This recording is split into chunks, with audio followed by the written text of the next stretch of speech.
Bienvenue à Laval en Mille et une cultures. Dans cette émission, nous allons recevoir M. Serge Djedji Abowa du Tchad. Bonjour Serge. Bonjour Kadi. C'est un plaisir de t'avoir. Oui, pareillement. Merci. Voilà, Serge est un expert reconnu en TI d'origine ivoirienne. C'est ça. Voilà, Côte d'Ivoire. Côte d'Ivoire. Vous êtes au Québec depuis quand, Serge? Alors, et comment? Merci Kadi pour l'invitation. Je t'en prie. Alors, je suis au Québec depuis 2016 avec ma famille. On a immigré ici. Et voilà, ça se passe bien. C'est, je crois, le troisième hiver. Et ça colle. Trois rudes hivers, là. C'est ça, ouais. Donc, puis vous toffez, comme on dit ça. En tout cas, c'est ça. D'accord. Serge, vous êtes expert TI. C'est un peu vague pour moi, là. Qu'est-ce qu'on met là-dedans, dans un expert TI? Puis c'est quoi le parcours professionnel que vous avez? D'accord. Expert TI, en fait, TI, c'est technologie de l'information. Aujourd'hui, qui est avec le petit C à côté, TIC, donc technologie de l'information et de la communication.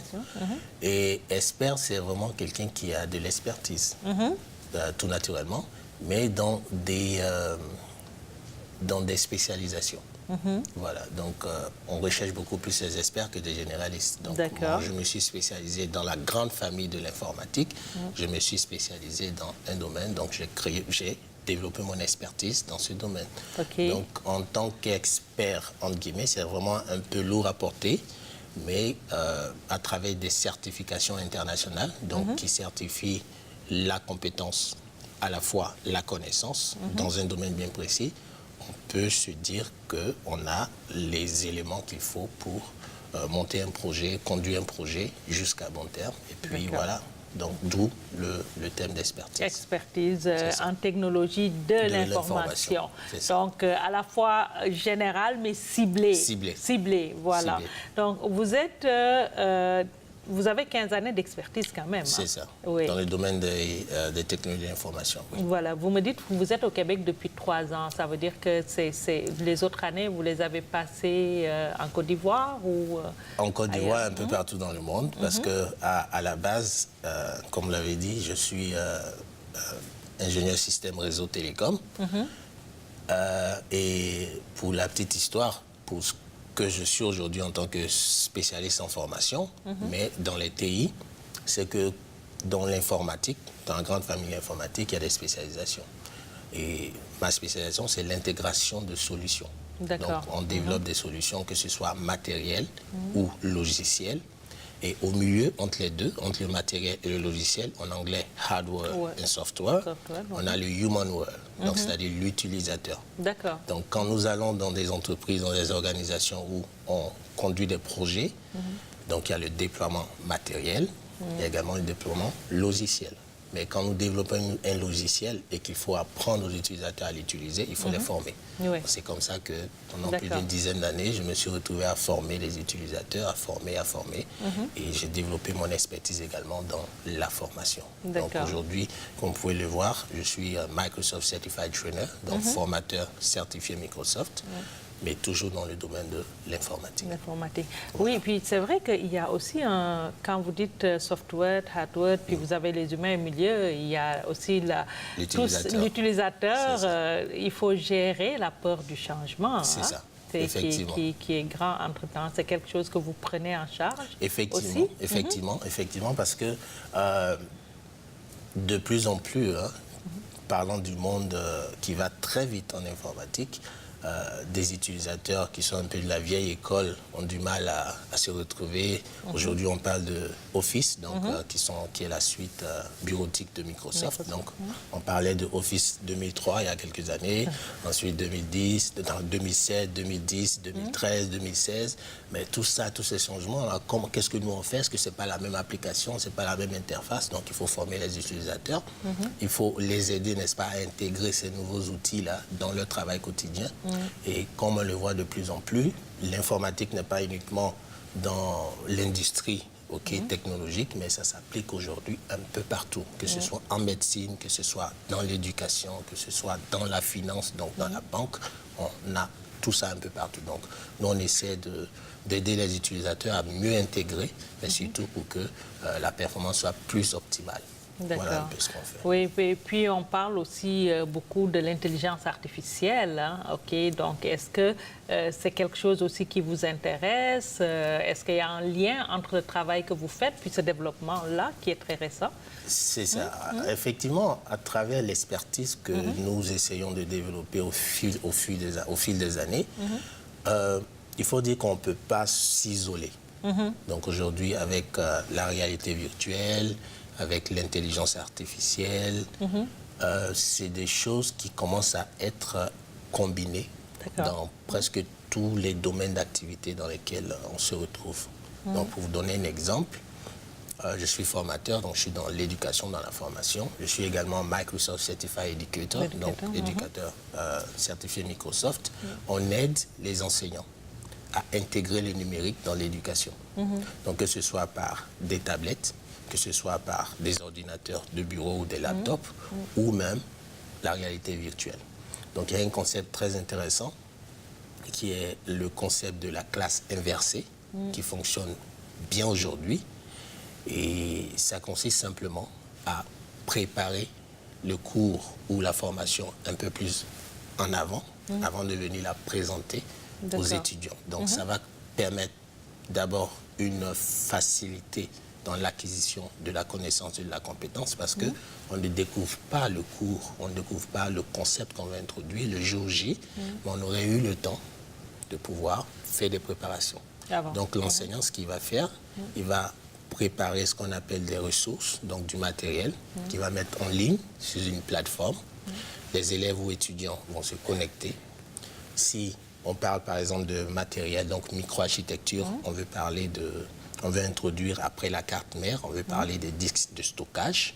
Donc on mettra tout ce matériel, des photos, des vidéos, une explication. Donc l'élève ou l'étudiant, lui, va prendre le temps de lire, de faire ses recherches. Et quand on arrive, le jour J, on se focalise beaucoup plus sur les questions que les élèves vont poser, plutôt que de donner des réponses à des questions qui ne se posent pas. OK, d'accord. Voilà, donc une interaction plus au niveau de la formation. Voilà, c'est ça. Revenons aux certifications. D'abord, quelles sont les principales certifications? Quand on parle, mettons, des domaines de TI, des TIC, qu'est-ce qui est important d'avoir? C'est ça. Merci Kadi pour la question. C'est très vaste. Il y a tellement de certifications, mais je voulais plutôt m'appesantir sur celles qui sont les plus connues. Parce qu'elles sont presque toutes reconnues, elles sont internationales, mais celles qui sont les plus connues. Et je vais parler de deux choses.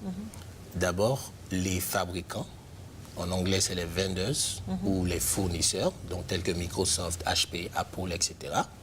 Et puis la technologie. Donc, quand vous parlez de certification, c'est vraiment de se spécialiser dans une technologie ou chez un vendeur. Chez un vendeur. Donc, moi, par exemple, en tant que ingénieur certifié Microsoft ou expert certifié Microsoft, je me suis spécialisé dans une solution, que ce soit infonuagique, donc Azure de Microsoft, ou, par exemple, en termes de messagerie électronique, de Messenger de Microsoft.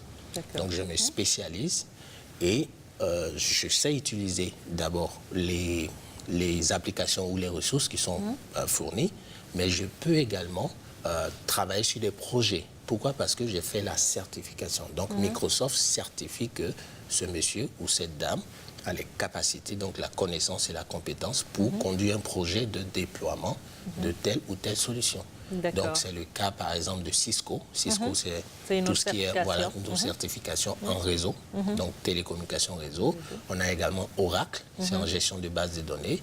On a aussi CompTIA. CompTIA, la particularité de CompTIA, c'est que c'est vendor neutral. Quand on voyait Cisco, c'est vraiment les produits Cisco. Quand on voyait Microsoft, c'est vraiment les produits Microsoft. Mais quand on voyait CompTIA, c'est un peu du cross-cutting, donc du transversal.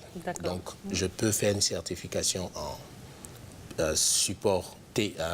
technicien support de CompTIA, qui va me donner juste la base de savoir comment on installe un matériel, un logiciel, ou une certification de CompTIA réseau, donc networking. Donc, ce n'est pas lié à Microsoft. C'est pas lié à Microsoft, voilà, d'accord. Donc, on a tout cet ensemble de certifications. Il y a d'autres qui rentrent en jeu. Effectivement. Voilà. Et puis, pour ajouter rapidement, il y a d'autres certifications qui ne sont pas nécessairement liées au techno, mais qui sont utiles. Donc, des certifications en gestion de projet, avec le PMI, PMP.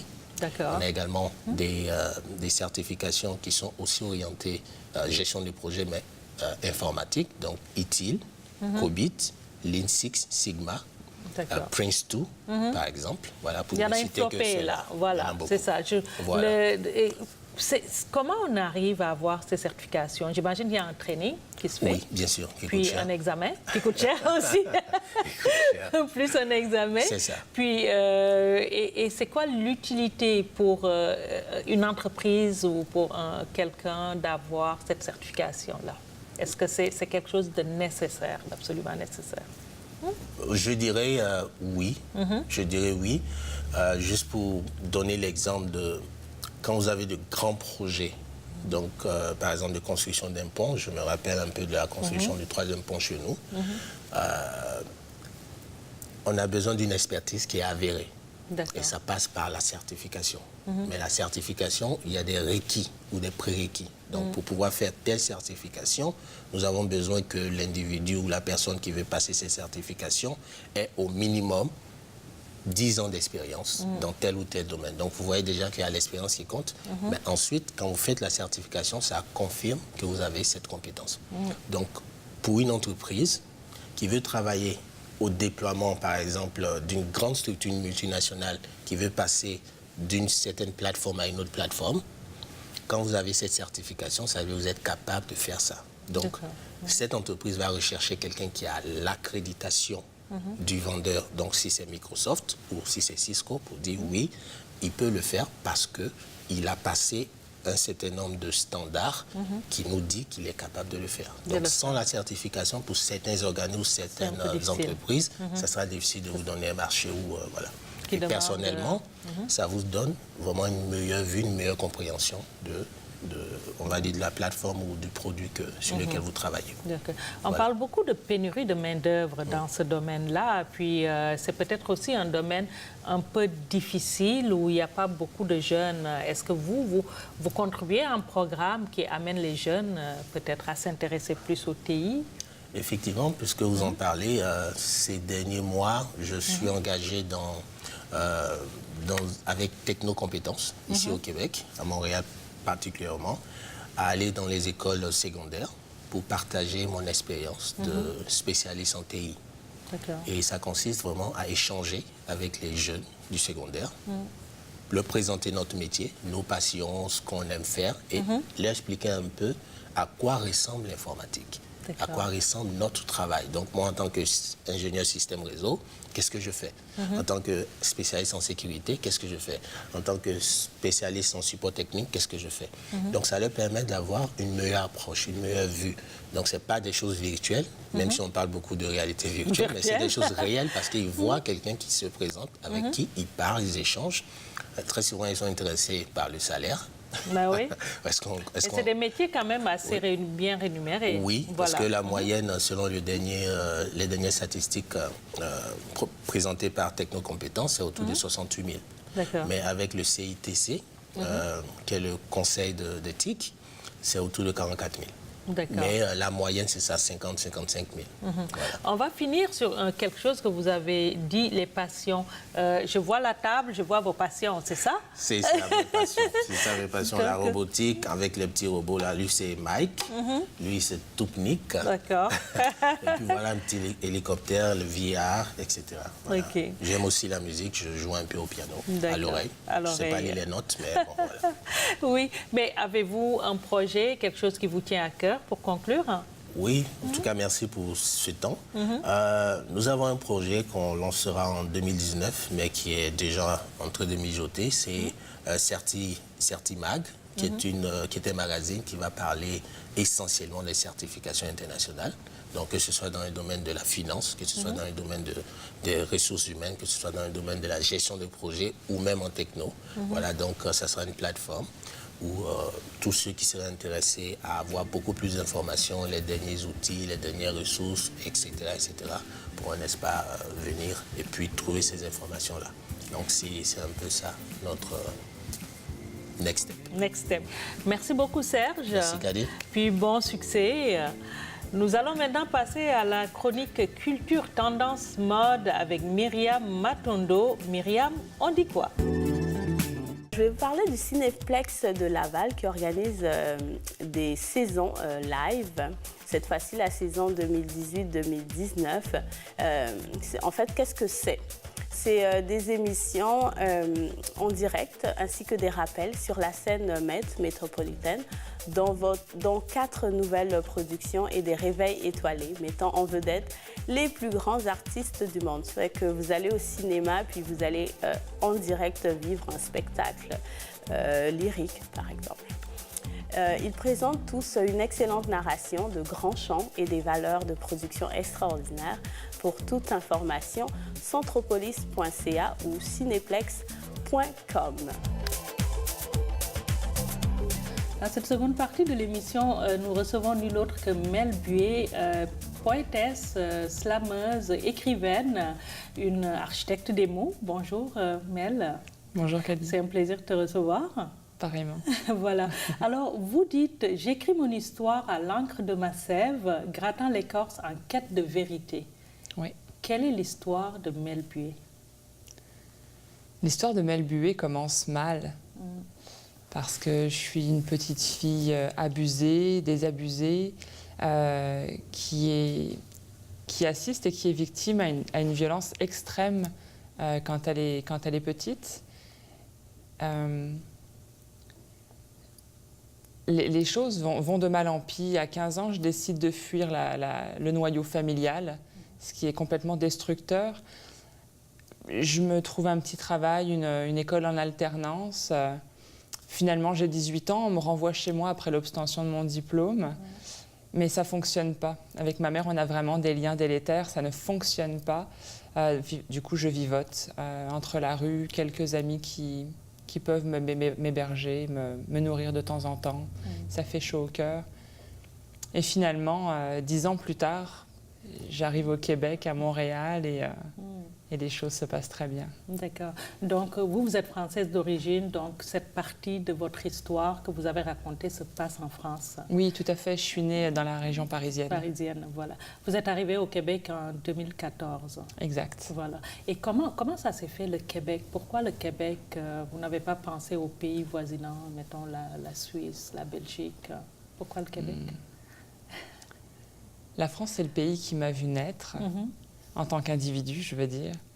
Le Québec, c'est l'image qu'on a. Je le dis dans un de mes slams, le Québec, c'est la Mecque de toutes les réussites. Okay. Qu'on soit femme ou mec, sans diplôme, on nous plébiscite.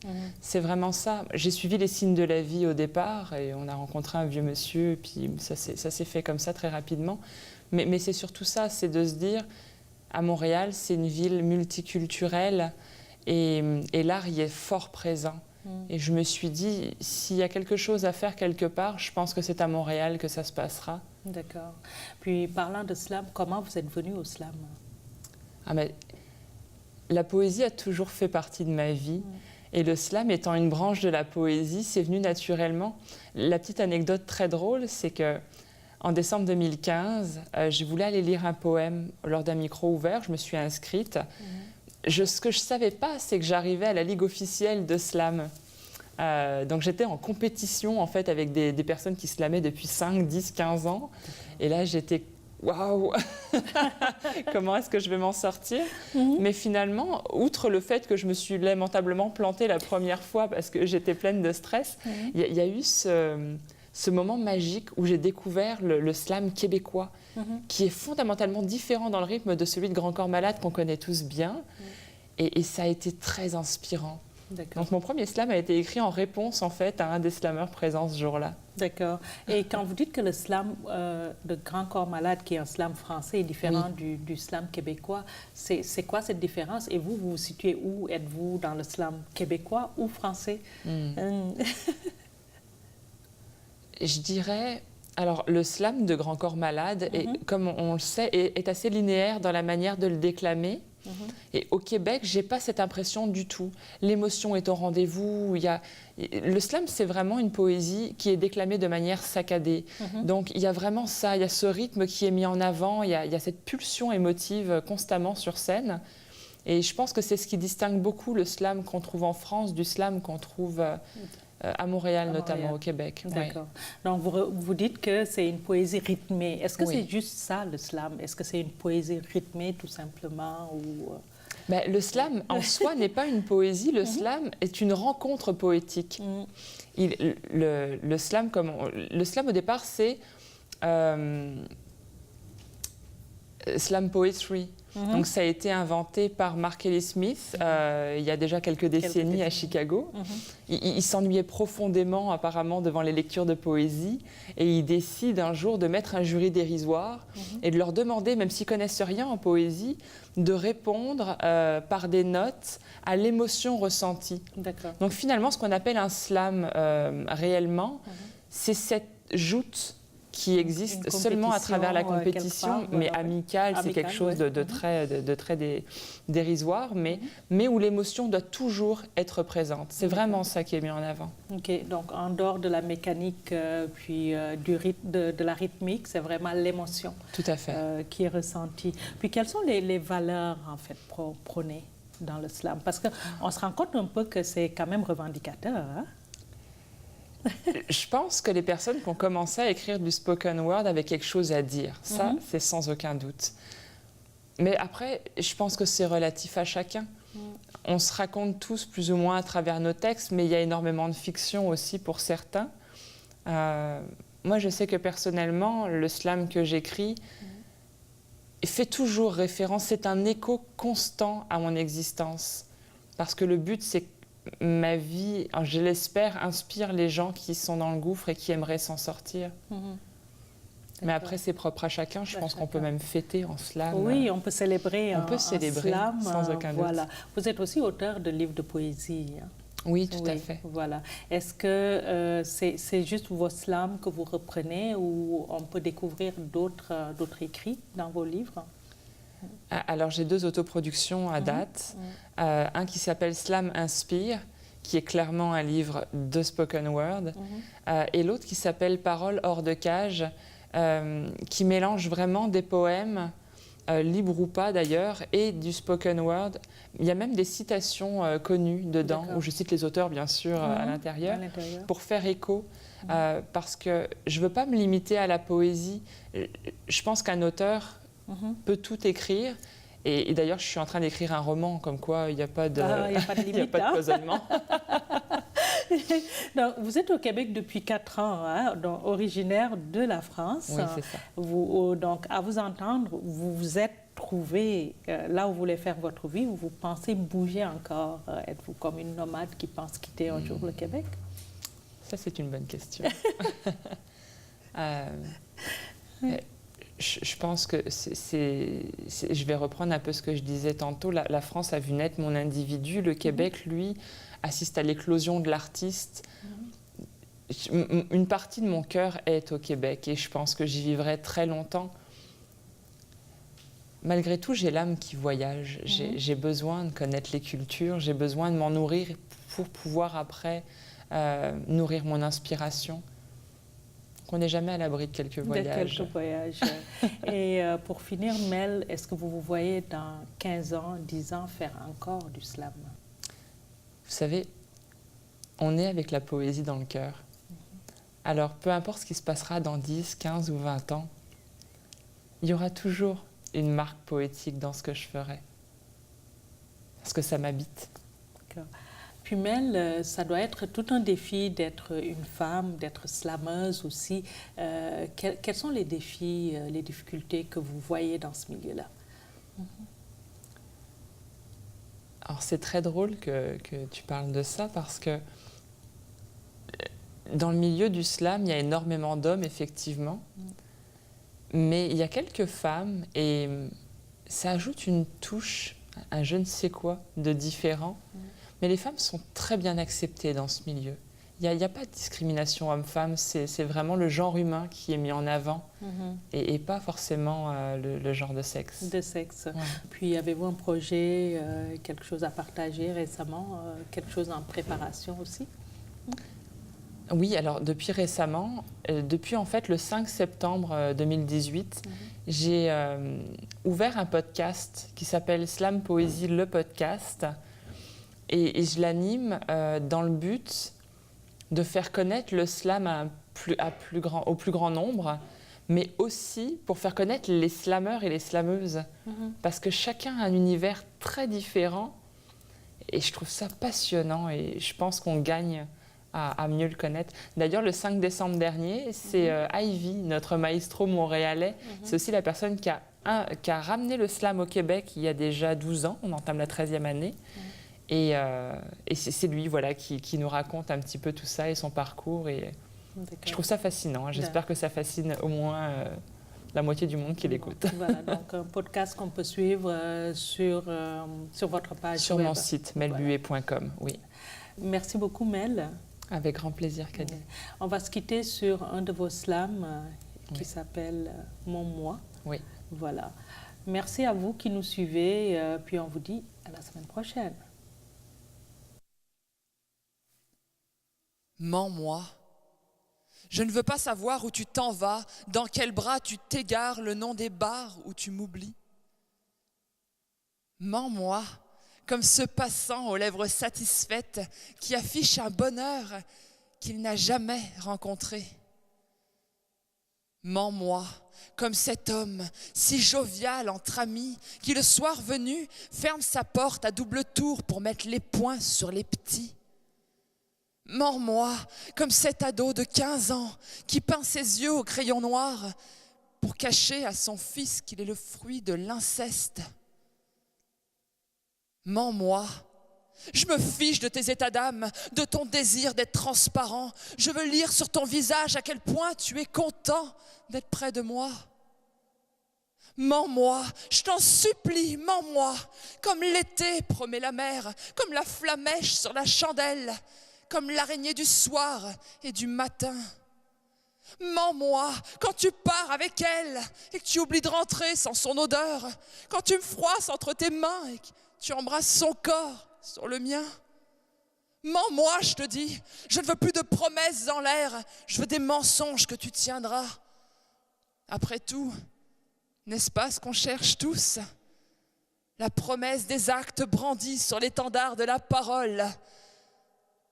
Et tu sais, il ne faut pas que tu aies peur de mentir sous prétexte que j'en souffrirai. Je n'en pâtirai pas, parce que je n'en saurais rien. Je m'abêtirai en buvant tes mots pour te croire jusqu'à plus soif. J'ai désappris tous mes contes de fées, éteint l'horloge aux minutes bavardes.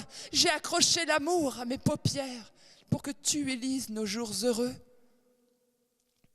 Mens-moi, oui, mens-moi, je suis certaine que la formule sera gagnante. Parce que tu sais, moi je te mens tous les jours depuis 10 ans. Je ne t'aime plus comme au premier instant. L'amour est parti à la seconde où tu t'es enfui de toi. Je n'ai jamais apprécié ce personnage que tu imprimes page par page sur notre livre de vie. D'ailleurs, plus je te mens et plus j'y crois. Finalement, tu ne sais que la vérité. Alors, si tu ne le fais pas pour moi, fais-le pour eux. Mens-moi, pour honorer l'idée que nos enfants ont de notre couple si parfait. Mens-moi, pour que je t'aime en retour et que demain, nos enfants puissent encore croire en l'amour.